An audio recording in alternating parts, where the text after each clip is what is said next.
Assalamualaikum warahmatullahi wabarakatuh. Selamat pagi seluruh Margono. Kembali lagi berjumpa dalam acara Podcast Kesehatan Margono. Perkenalkan, saya Alan Kuspendi selaku host Podcast pada kesempatan kali ini. Nah, mungkin seluruh Margono sudah tidak asing nih dengan penyakit asma. Karena penyakit asma cukup banyak diderita oleh masyarakat Indonesia. Penyakit asma ini dapat menyerang orang dewasa hingga anak-anak. Tetapi penyakit asma ini cenderung lebih banyak terjadi pada anak-anak. Hampir separuh dari seluruh pasien asma pernah dirawat di rumah sakit dan melakukan kunjungan ke bagian gawat darurat setiap tahunnya karena serangan asma. Dalam menyambut Hari Asma Sedunia, Podcast kali ini mengambil tema Yuk Kenali Asma pada Anak. Dan tentunya saya tidak sendiri karena kita kedatangan narasumber yang sangat spesial, yaitu Dr. Windy Oliviani MSc, spesialis anak. Selamat pagi dokter. Selamat pagi Mas Alan, selamat pagi juga untuk semua sedulur Margono. Apa kabar hari ini dokter? Alhamdulillah baik. Mas Alan gimana? Alhamdulillah saya sangat luar biasa dokter. Semoga juga untuk para sedulur Margono dimanapun berada semuanya diberikan kesehatan. Amin. Dokter, akhir-akhir ini sibuk apa ya dok? Akhir-akhir ini saya biasanya Mas pelayanan kemudian juga mengajar. Luar biasa Dokter Windy. Dok, baik, ini menarik ya dok ya, karena penyakit asma itu lebih sering terjadi pada anak-anak dok. Kalau menurut Dokter Windy, penyakit asma sendiri sih itu apa ya dok? Ya Mas, dalam rangka Hari Asma Sedunia ya, kita memang harus tahu apa itu asma. Jadi asma itu adalah suatu penyakit yang ditandai dengan penyempitan atau peradangan pada saluran pernafasan yang biasanya akan menimbulkan gejala sesak nafas atau sulit bernafas. Selain gejala tersebut, untuk penderita asma juga bisa mengalami gejala seperti batuk, mengi itu seperti bunyi, tahu bunyinya seperti apa? Mengi. Oh, kayak batuk yang di malam hari itu dok, betul nggak dok? Mengi itu kayak oh gitu, iya. Nah, kemudian juga ada seperti rasa dada tertekan. Nah, gejala-gejala tersebut adalah bagian dari gejala asma. Nah, asma itu sendiri membuat pengidapnya, saluran pernafasannya itu menjadi mudah teriritasi. Untuk penyebab asma sendiri itu seperti apa ya dok? Ya Mas Alan, untuk penyebab asma itu sebenarnya tidak ada penyebab pastinya. Namun beberapa sumber dan jurnal-jurnal menyebutkan bahwa penyebab asma itu kemungkinan dari faktor 2, yaitu genetik dan lingkungan. Genetik itu apa sih? Itu maksudnya faktor keturunan ya, dan juga kemudian lingkungan. Adapun pemicu yang bisa menyebabkan terjadinya asma itu ada beberapa faktor, tiap orang mungkin berbeda-beda. Yang pertama adalah infeksi saluran pernafasan. Biasanya sebelum ada muncul serangan asma itu bisa awalnya anak tersebut, karena kita bicara anak ya, itu ada infeksi saluran pernafasan. Terus juga pemicu yang lainnya, contohnya adalah alergen atau zat pemicu alergi. Lah, untuk zat pemicu alergi itu contohnya seperti apa ya dok? Pertanyaan bagus tuh. Jadi zat pemicu alergi itu contohnya seperti atau alergennya kita sebut ya, itu adalah bulu hewan atau binatang, kemudian debu, kutu atau tungau ya. Jadi hal-hal seperti itu yang bisa menjadi zat pemicu alergi. Selain itu juga tadi sudah 2 ya, infeksi saluran pernafasan, kemudian alergen. Selain itu juga cuaca ya, cuaca seperti udara yang terlalu dingin atau terlalu panas bahkan ya. Kemudian asap rokok, kemudian paparan-paparan zat kimia. Samping itu juga kondisi emosi yang berlebihan juga dapat menjadi pemicu terjadinya asma. Nah, berbicara mengenai emosi nih dok ya, contoh emosinya itu seperti apa ya dok? Emosi yang berlebihan itu contohnya mungkin dia sedih yang terlalu dalam atau berlarut-larut, atau juga bisa bahkan tertawa terbahak-bahak itu juga bisa menjadi pemicu terjadinya asma, pemicu terjadinya asma ya. Selain itu juga olahraga atau aktivitas yang terlalu berat atau makanan minuman yang mungkin memicu suatu alergi atau mengandung zat aditif itu juga bisa menjadi beberapa pemicu terjadinya serangan asma. Baik dokter, itu semua penyebab asma, pemicu asma ya dok ya? Ya, jadi kalau tadi penyebabnya dua ya, yang satu genetik dan lingkungan. Kalau pemicunya tadi beberapa hal yang tadi kita sudah sampaikan. Baik dokter, kalau penyakit asma ya dok ya, itu bisa menular ke orang lain apa tidak ya dok? Nah ini memang sering sekali ditanyakan dan juga ada beberapa mungkin yang keliru ya, bahwa asma ini sebenarnya bukan penyakit menular, karena memang bukan penyakit infeksi yang menular, tapi asma adalah penyakit yang dapat diturunkan atau menurun secara genetik. Gitu. Jadi bukan menular. Jadi seperti itu ya sedulur Margono, kalau tertawa itu jangan terbahak-bahak dan jangan berlebihan. Terus kalau emosi ini buat mungkin remaja-remaja ya, kadang kan patah hati itu harus segera move on, karena ya emosi yang berlebihan juga tidak baik juga, betul nggak dok? Iya betul sekali Mas Alan. Jadi kalau bagi orang yang memang ada riwayat dengan asma, jika dia terjadi emosi yang berlebihan seperti tadi ya kata Mas Alan, patah hati, ditolak Mas Alan gitu ya, itu bisa menjadi pemicu, bukan penyebab ya, beda ya, pemicu terjadinya asma. Oke, baik dokter. Jadi dokter bilang faktor untuk pemicu asma itu ada faktor keturunan ya dok ya? Penyebabnya ya dok ya? Ya. Yaitu ada faktor keturunan atau genetik ya dok? Ya. Berarti kalau misalkan nih ada orang tua yang terkena asma, itu bisa menurunkan ke anaknya nggak ya dok? Pertanyaan yang bagus Mas Alan. Pertanyaan yang tadi Mas Alan tanyakan juga sering ditanyakan oleh orang tua ketika di tempat praktek ya. Jadi para sedulur Margono terkait apakah ketika seorang ibu atau ayah atau orang tua ya memiliki riwayat asma, apakah kemudian dapat diturunkan kepada anaknya? Karena penyebab asma ada dua faktor tadi yang kita sudah sebutkan di awal, yaitu genetik dan lingkungan. Maka untuk faktor genetik itu ketika seorang ibu atau ayah atau orang tua memiliki riwayat asma, maka anaknya memiliki resiko lebih tinggi untuk terjadinya asma. Jadi memiliki resiko lebih tinggi terjadinya asma pada orang tua yang memiliki riwayat asma. Jadi seperti itu ya dok ya. Berarti kalau ada orang tua yang punya riwayat asma, itu bisa lebih beresiko anaknya juga bisa mengidap asma ya dok ya? Ya betul. Jadi memiliki resiko yang lebih tinggi mengidap asma dibandingkan orang tua yang tidak memiliki riwayat asma. Begitu baik Mas Alan. dok, baik dok. Kalau untuk gejala asma sendiri ya dok ya, itu seperti apa ya dok? Ya, jadi untuk gejala asma, Mas Alan dan para sedulur Margono, yang pertama adalah batuk, kemudian mengi itu ngik tadi ya yang kita sudah sempat bahas ya. Kemudian juga ada rasa sesak nafas atau dada tertekan. Nah, gejala-gejala tersebut tuh memiliki karakteristik di mana dia episodik atau berulang, terus juga reversible, jadi bisa baik, terus kemudian muncul lagi gitu ya. Dan juga cenderung terjadi pada malam hari yang kita sebut dengan istilah nokturnal ya, nokturnal atau cenderung terjadi pada malam hari. Ya, untuk memastikan apakah itu asma memang perlu diperiksakan ya ke dokter ya. Silahkan boleh datang ke Polianak RSUD Profesor Dr. Margono Soekardjo Purwokerto. Betul sekali apa yang disampaikan oleh Dr. Windy ya dok ya. Jadi apabila mengalami gejala yang seperti dokter sebutkan tadi ya dok ya, itu apa yang harus dilakukan dok dan bagaimana cara menanganinya dok? Ya, jadi misalkan nih ada seorang anak ya, kemudian terjadi serangan asma gitu ya pertanyaannya masalahnya, apa yang harus kita lakukan? Ketika terjadi serangan asma, misalkan itu terjadi di rumah atau mungkin di sekolah gitu ya, artinya bukan di tempat fasilitas kesehatan, maka yang dapat dilakukan oleh orang tua atau orang terdekat adalah jangan panik ya. Itu dulu, jangan panik, karena kalau orang panik kira-kira bisa berpikir nggak masalah? Tidak dok. Iya, ya, jadi jangan panik, terus posisikan anak posisi duduk ya. Kalau berbaring malah nanti tambah sesak. Posisikan anak posisi duduk, kemudian tenangkan anak, hindari posisi berbaring. Jika dia memakai pakaian yang ketat maka dilonggarkan ya. Kemudian setelah anak bantu anak juga untuk bernafas dengan tenang ya, karena pasti ketika serangan asma itu anaknya juga akan panik karena sesak ya, ketika sesak nafas kan dada seperti tertekan juga, pasti anaknya juga akan panik ya.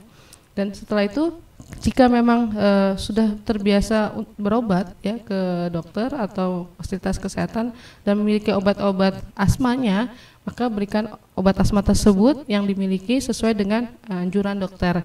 jika setelah kondisi tersebut hal-hal tersebut kita lakukan dan masih sesak anaknya, masih sesak nafas, maka segera bawa ke fasilitas kesehatan terdekat ya. Jadi jangan ditahan-tahan sampai ini biasanya kan karena cenderungnya terjadinya malam hari ya. Jadi ini masih malam, nanti saya nunggu pagi. Tenang, UGD itu 24 jam. Betul ya? Betul, Dok. Iya, jadi jangan ditahan-tahan di rumah, segera bawa karena berbahaya juga kalau kita membiarkan anak terlalu lama dalam kondisi serangan asma. Ya, begitu Mas Alan. Baik, Dok. Ini saya baca-baca ya, Dok ya. Apakah minum rutin air kelapa, Dok, itu bisa menyembuhkan penyakit asma, Dok? Ya, jadi air kelapa itu memang baik ya Mas dikonsumsi ya. Kita tahu bersama bahwa waktu kita dulu ya dari SD ya kita bilang kelapa mengandung banyak manfaat gitu ya, mulai dari mana akar, batang gitu ya. Masih ingat waktu pramuka dulu ya. Nah termasuk airnya enak gak rasanya air kelapa? Seger, Dok, enak. Seger, enak ya.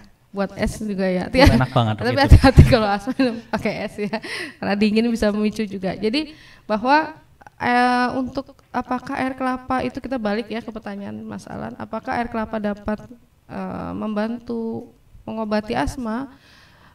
Saya ingin luruskan dulu bahwa air kelapa itu adalah baik dikonsumsi dan memiliki manfaat. Kenapa? Karena di dalamnya mengandung antioksidan.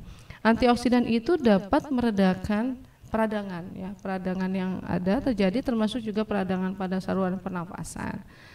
Nah, jadi baik dikonsumsi juga untuk penderita asma, tapi bukan berarti kemudian dapat menyembuhkan secara, apalagi dikatakan menyembuhkan total itu ya, itu salah persepsi juga. Jadi asma itu kan tadi sudah kita sampaikan adalah penyakit yang tidak bisa sembuh secara total. Namun dapat dicegah kekambuhannya dan juga dapat diredakan gejalanya. Jadi asma itu bisa kita jaga supaya tidak mudah kambuh-kambuhan gitu. Dan air kelapa tadi memiliki manfaat karena kayak antioksidan, dan juga antioksidan tersebut dapat membantu meredakan peradangan termasuk juga pada saluran pernafasan. Namun yang jangan kemudian akhirnya kalau kayak gitu minum air kelapa saja Dok, kalau anak saya asma terus tidak perlu berobat, itu juga jadi malah salah persepsi. Jadi bukan berarti kemudian minum air kelapa itu sebagai obat tunggal gitu ya, obat dewa ya, bahwa kemudian nanti asmanya bisa tidak mudah kambuh, bukan seperti itu. Ya kalau memang anak tersebut sudah menderita asma, ya tetap mengkonsumsi atau menggunakan obat-obat asma ya yang sesuai dengan anjuran dari dokter di mana anak tersebut periksa gitu. Jika ada orang di rumah yang terkena penyakit asma ya Dok ya, itu apa aja yang harus dipersiapkan sih Dok? Pertanyaan yang bagus Mas Alan. Jadi terkait apa yang harus dilakukan jika seorang anak ya itu menderita asma, entah itu anak kita atau mungkin adik kita ya, saudara kita, maka hal yang perlu kita lakukan adalah bagaimana menjaga supaya di mana anak biasanya paling lama tinggal ya, karena kan aktivitas anak itu mayoritas biasanya di rumah ya, ketika mereka di sekolah paling hanya berapa jam, setelah pulang sekolah mereka beraktivitasnya di rumah, maka menjaga supaya rumah dalam kondisi yang satu bebas lembab, udaranya bebas lembab ya. Jadi dengan contohnya adalah ketika ada jendela ya dibuka supaya aliran udaranya baik gitu. Jadi pencegahan yang terbaik itu kita men-setting lingkungan rumahnya mendukung supaya anak tidak mudah kambuh terjadi asma. Selain itu juga ketika misalkan ada cuaca yang sangat panas sekali, kalau di rumah ada AC boleh dinyalakan AC-nya gitu. Terus kemudian juga gunakan alat pengatur kelembapan udara jika memungkinkan, jika memang di rumahnya di daerah yang lembab gitu. Baik Dok, berarti bisa ya Dok ya untuk menggunakan alat pengukur kelembaban ya Dok di rumah? Iya, jadi bisa dipasang alat dehumidifier atau pengatur kelembapan udara ya jika memang memungkinkan. Karena untuk mengatur supaya udara di rumah tidak terlalu lembab, karena kan memang aktivitas anak mayoritas di rumah ya gitu. Kemudian yang kedua adalah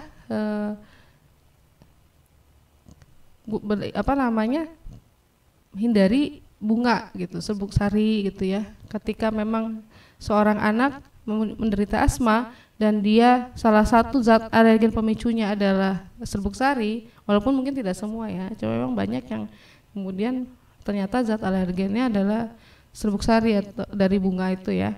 Jadi memang bunga kan indah ya, cantik ya. Tapi kita lihat dulu apakah kemudian di dalam rumah tersebut anak kita atau adik kita atau saudara kita itu memiliki riwayat asma dan terpicunya oleh serbuk sari dari bunga. Itu juga perlu hati-hati. Mungkin penaruh peletakan dari bunganya. Samping itu juga jaga kebersihan di dalam rumah, termasuk juga ketika misalkan memiliki AC gitu ya, untuk rutin dibersihkan AC-nya. Atau mungkin untuk bagi yang menggunakan kipas angin di rumah, maka kipas anginnya jangan lupa, itu biasanya kan jaring-jaring kipas angin itu ya suka banyak tuh Mas. Iya, apa ya Mas? Debunya ya. Itu hati-hati karena kalau debunya kemudian terhirup oleh anak yang menderita asma dan dia ternyata pemicunya adalah debu, itu bisa memicu serangan asma. Nah, ada lagi nih yang kadang-kadang suka lupa. Kita baju biasanya ganti tiap hari ya. Iya dok. Cuci ya tiap hari ya biasanya. Tapi kalau gorden, nah gorden itu kadang-kadang suka lupa ya. Dicucinya pas lebaran aja ya. Jadi kalau gorden, kain-kain gitu ya, berbahan kain yang mungkin bisa menjadi tempat untuk nempelnya debu gitu, itu juga rutin dicuci dan dibersihkan gitu. Termasuk juga bantal ya. Kemudian spray di rumah gitu. Itu mungkin yang perlu diperhatikan.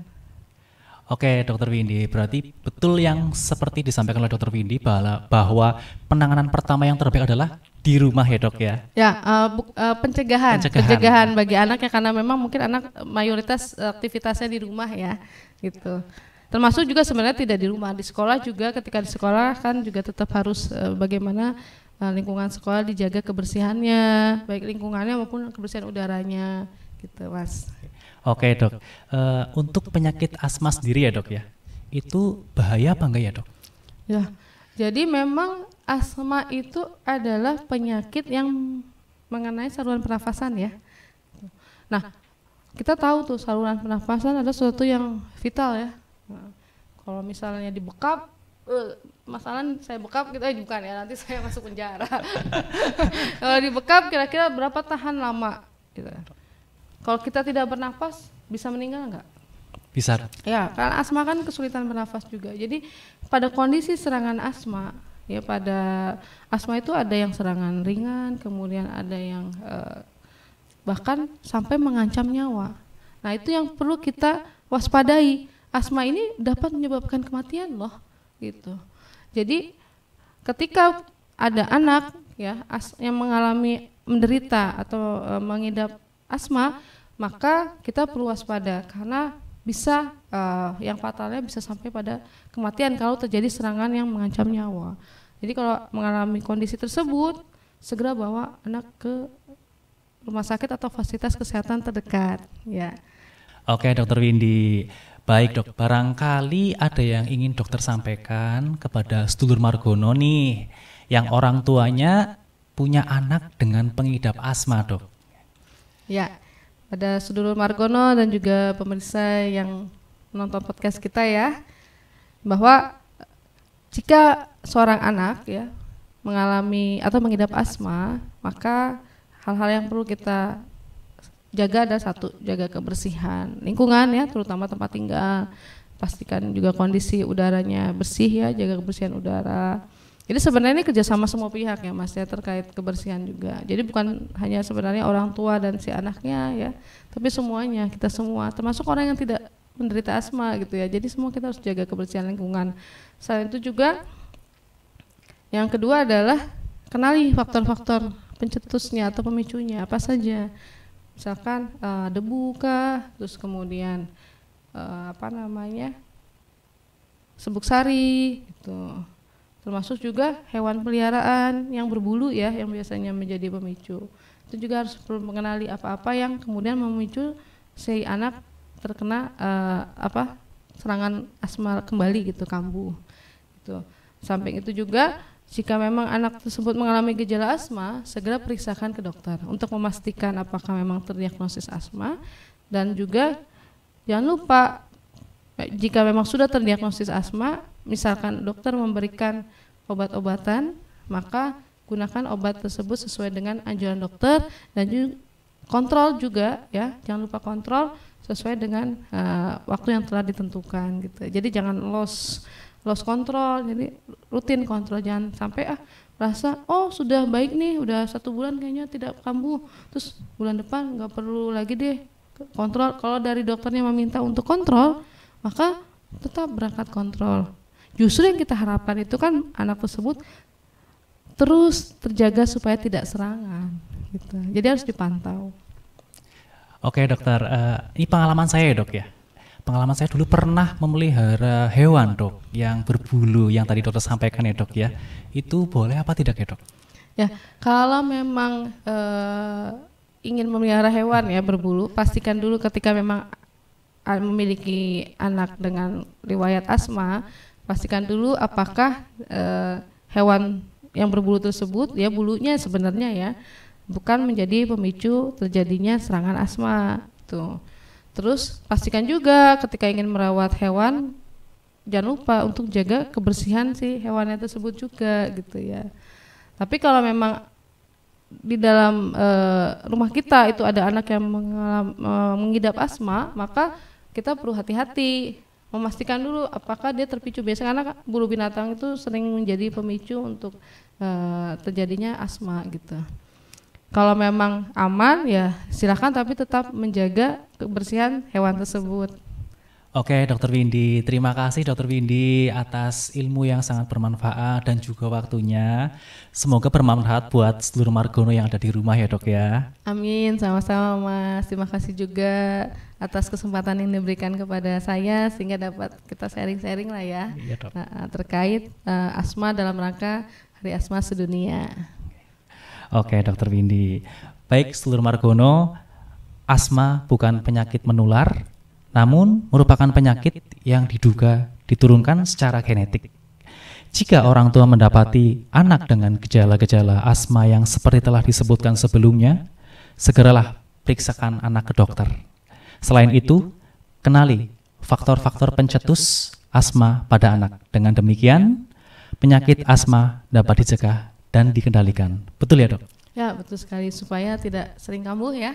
Harapan kita adalah seorang anak yang memang sudah mengidap asma, maka harapannya dia tidak akan kambuh-kambuh lagi ya, tidak sering kambuh gitu. Jadi bisa dicegah kambuhannya. Dengan begitu harapannya anak akan menjalani aktivitas kehidupannya sehari-hari dengan nyaman, dapat berprestasi dan juga sehat selalu ya.